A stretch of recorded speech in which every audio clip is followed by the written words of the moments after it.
Hello and welcome to our Faith Conversations podcast here at ESUMC, where we explore how faith influences our life, our work, and our relationship. We're thrilled today to have a guest, Dr. Jeff Weber, on our show. Dr. Jeff, welcome. Well, thank you for having me. It's a pleasure to be here. Thank you so much. And so tell us a little bit about, whether you always lived here in the Poconos. Yeah, I was born and raised here in the Poconos, in Stroudsburg. Stroudsburg United Methodist was my home church, but back then it was Stroudsburg Methodist Episcopal Church when I was baptized there. And I grew up here, graduated in 79. My wife and I both graduated from Stroudsburg High School, and then I was in the military. And in the military till 93, and so away from the area. And then after the military, I worked for the Pennsylvania Senate until 2004, and then we all came back home. My wife and I both came back home, and our whole family's in the area. Well, thank you, as they say. Well, thank you for your service. Going to the military, that sounds very interesting. Is that something that you knew going into? Have you always wanted to be in the military? Well, when I was growing up, like any kid does, I went through a lot of different things that you wanted to be and to do. And the military, though, became kind of rose up to the top. And so, that's then as soon as I graduated, I went to the Citadel, which is a military college in South Carolina. And in there, then I just had a military career after I was commissioned. So it was enjoyable, no complaints. The Army was very good to me. I see. So what kind of rank did you achieve in the military? I left the service as a major. As a major, wow. Yeah, Wow. I didn't retire from the service. I was just in it for 10 years, not counting my time at the Citadel, 14 counting my time at the Citadel. But then, left the service as a major. Interesting. Interesting. Wow. So that must be interesting. How was the transition, from the military into the civilian life? Well, I ended up leaving the military primarily because I actually felt as if God was calling me out of the military. And my intent had always been to stay in the military the whole time. I was being successful at it and on track for good advancement. I already had a couple company commands and had finished the Command and General Staff College, plus gotten a master's degree in public administration. But at the same time then, I was with Stouffville, the United Methodist Church. This was in Kentucky. And I just got in prayer through multiple times that it was time to move on. And simultaneously with that, then there were professors urging me to go for my PhD. And so the good Lord opened up doors, and at Penn State, I got a full fellowship there to do my PhD. And that's what led us then coming back to the home state and making that transition. So while, it can be scary, at the same time, good Lord kind of smoothed everything out for us, and we helped us meet all expenses and problems that we had in terms of finding housing and everything, and finding a church home in Elizabethtown at St. Paul's United Methodist Church. Wonderful, wonderful. I know that you said you had done some work for the senators or something in Harrisburg. Well, what happened was, one thing you find out, though, is even though you have a full fellowship, you still need to eat and provide for the family and pay the rent. And so about a year into my studies, I figured I did need to get a job, and I got a job at the Pennsylvania Senate, working first as a senior research analyst in the policy office, and I eventually became the deputy director of the policy office there. Wonderful. And that was interesting in terms of just doing the analytical work, crunching the numbers and piece like that. I really wasn't involved in the politics part too much of in terms of campaigns or anything like that, but mainly trying to just see how things would work. I Yeah. see. And Yeah. then you did some teaching at East Stroudsburg University as well. Well, while I was doing that for the Senate, I was also teaching for Penn State Harrisburg. I was teaching different public administration courses, and I was also teaching some policy analysis courses. They're both undergraduate and graduate. And then I ended up getting the professor position at East Stroudsburg University, and that's when we moved back here. And then I was professor of public admin at East Stroudsburg University until 2019 when I retired. Wonderful. Wonderful. So I heard you talking about God calling you, and that's what we want to explore more. Now, how did you sense that? How did you discern that? And how does that, how did you kind of follow or answer the call? Well, all my life, in so many different ways, I have always, like I said, I grew up in Stroudsburg Methodist Church and did the youth group, all that good stuff. And I had leadership. I was a youth rep even to the annual conference back then. So I've always been involved very much in the Methodist denomination and in the church. But I got to admit, I really didn't come to Christ in my heart and for real until later when I was in the service. And it was in the service that I got to understand more who Christ was. And when reading scriptures then, I got a fuller understanding. And so all through my time in the service, all through my time in the Pennsylvania Senate, I was involved with the church, and I served in different positions, and I also served as delegates to the annual conference and even had the pleasure of being a delegate to a general conference in 1992 in Louisville. I never had the burning bush moment, never had the booming voice coming from heaven, but there was at different times in my life kind of a still small voice that urged me in certain directions and moving, and it would get confirmed first by my wife Audrey agreeing that yeah, that's what we need to do, and then by really the way just being made clear. And often it was counter. I mean, in leaving the service, I didn't actually have employment. I had education was all going to be paid for, and I was going to have a grad assistant job, but that doesn't pay much, as you well know. And it also then, where were we going to live? How were we going to make this work? All these details in it, but they all fell really nicely into place. An example would be how we drove into Elizabethtown, literally from Kentucky, driving there, and we stopped at a realtor's office to see if there was any places to rent. And they were just about to close, and we thought, well, we'd check it out. And this lady was gracious enough to stay open a little while longer, and it just happened that she had a brand spanking new place, hadn't been lived in yet, for rent at exactly the amount that we had budgeted that we said we could afford.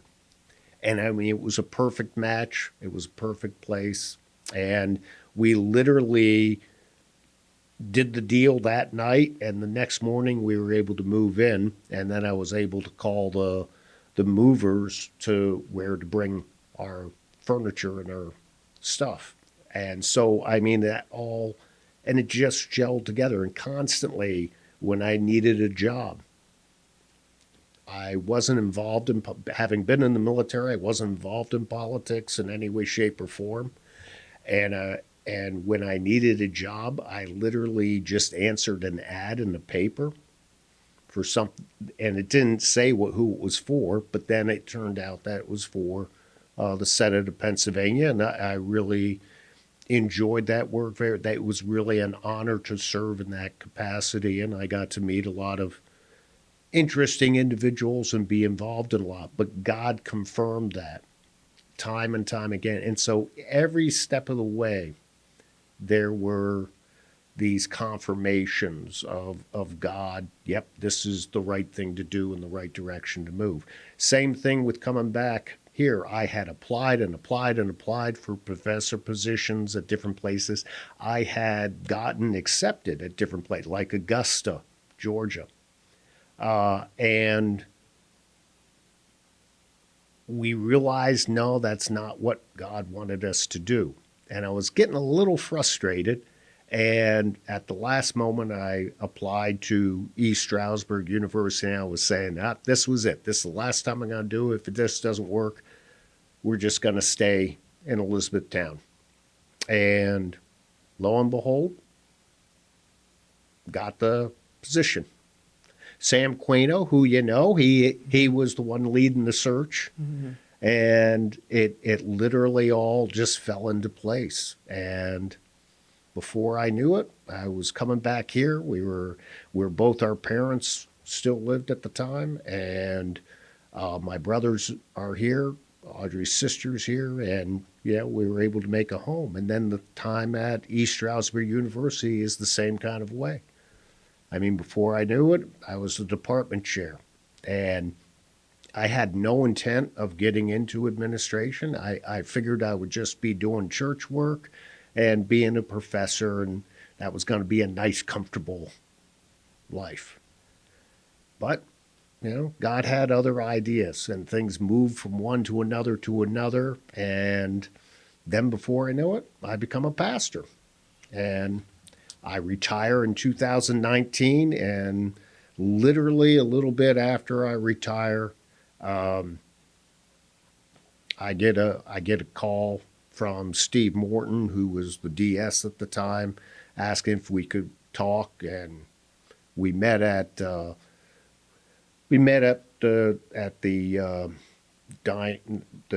restaurant off of Crystal Street there, Trackside, and we had a chat about things, and then I got a call from Bishop Peggy Johnson, and before I knew it, they were asking if I would consider being the pastor at Readers. And prayed about it a little bit, and prayed with Audrey about it, and we all had a very good feeling about it. It was only a couple miles from where we live now. And, well, the rest just kind of all fell into place. And it's been a wonderful time being that, even though it meant a lot of different things for me in terms of taking the course of study and doing different pieces like that, which is not something you want to go back and do in your 60s and stuff to get involved in. But it's been a wonderful journey, and I've enjoyed it immensely. Well, I mean, that was a difficult situation to go into, but it looks like you embraced it. It was fun, and I'll I truly believe, even in a church, that everybody is sitting there trying to do their best. Now, they may have odd ways of doing it, but I think genuinely they're trying to do their best. They're trying to walk a path with God. I think it's very rare that you'll find someone in a church setting that's not trying to do that. They wouldn't be coming to church if they didn't have some sort of leaning towards God. And it's a thing of trying to help them discover that they don't have to be a jerk while doing it. That's an odd way of saying it, I know, but sometimes a person can get real mean, like they got to do it their way. And every other way is wrong. Well, it might not be. And helping them to understand that God has an infinite number of possibilities of ways that we can do things, and allowing themselves to be open to that and seeing that love for one another is